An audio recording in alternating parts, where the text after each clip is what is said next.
Setting a boundary, speaking up, voicing a different opinion can be really difficult, even outright scary.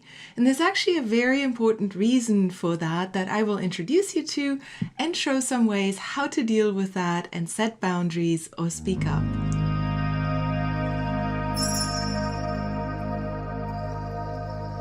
Hi, my name is Katja Cahoon. I'm a psychotherapist and yoga teacher.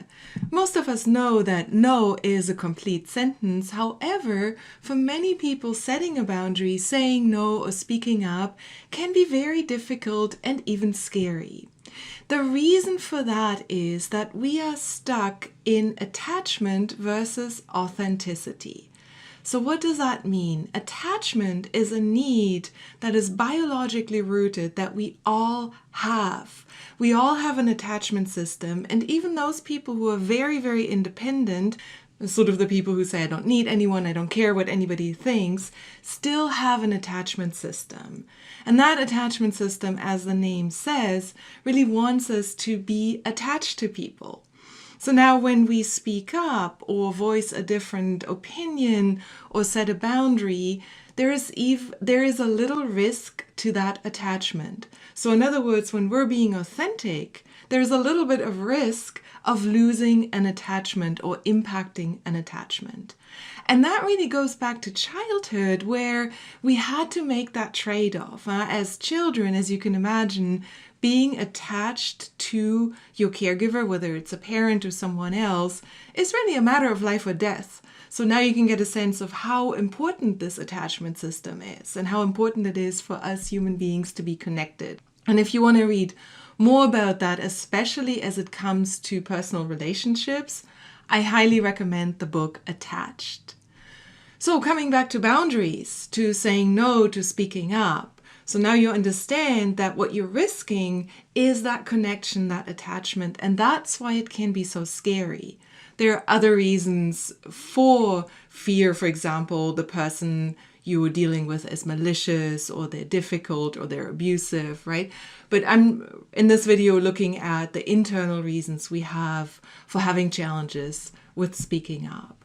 So being authentic really is something that if we haven't learned it in childhood, if that wasn't encouraged, it's something we have to learn and sort of overcome that fear.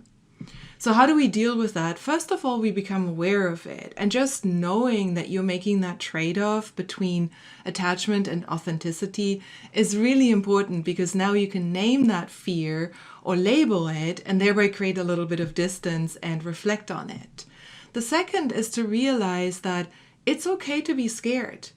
A lot of the clients I work with, and myself included on occasion, feel a little apprehension, fear, anxiety, worry when setting a boundary or speaking up or voicing a different opinion, stepping outside of the mold, being authentic, so to speak.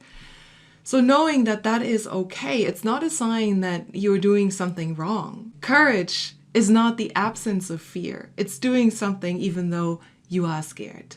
The next thing is to rehearse. And rehearse ways of setting boundaries or standing up or speaking up that work for your particular communication style. Some people have a communication style where they feel very comfortable saying no, and that's it, right? Or voicing their opinion very clearly. For others, they really have a desire to soften. So this might be, I can't do this now, but I can do it later. Or this doesn't work for me, but how about this? I could do this. So there's a lovely article, 21 Ways to Give Good No. I'll post a link in the description that really outlines some very, very cool ways to say no without just saying no. And it's helpful to rehearse that. The other thing also is to learn good communication skills. Again, we can just say no, set a boundary, push back. And if we didn't learn that, or if we have some skills needs in that area, for example, crucial conversations or nonviolent communication, really offers some pathways to learning to set boundaries, to say no, to speak up, to have a difficult conversation without risking the attachment. And that is, of course, if you want to maintain that attachment. Sometimes we don't. Another important task is to question the truth of the potential attachment loss. So here you can ask, and you can go back to the work of Byron Katie, who asked, is this true? And is this true? Am I really risking attachment? And is that such a bad thing? And what's the worst thing that can happen?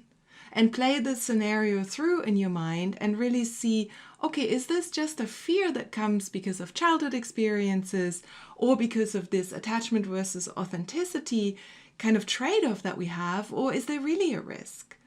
Thanks so much for listening. Hope this was helpful. Please subscribe. Please leave me a comment how this worked for you.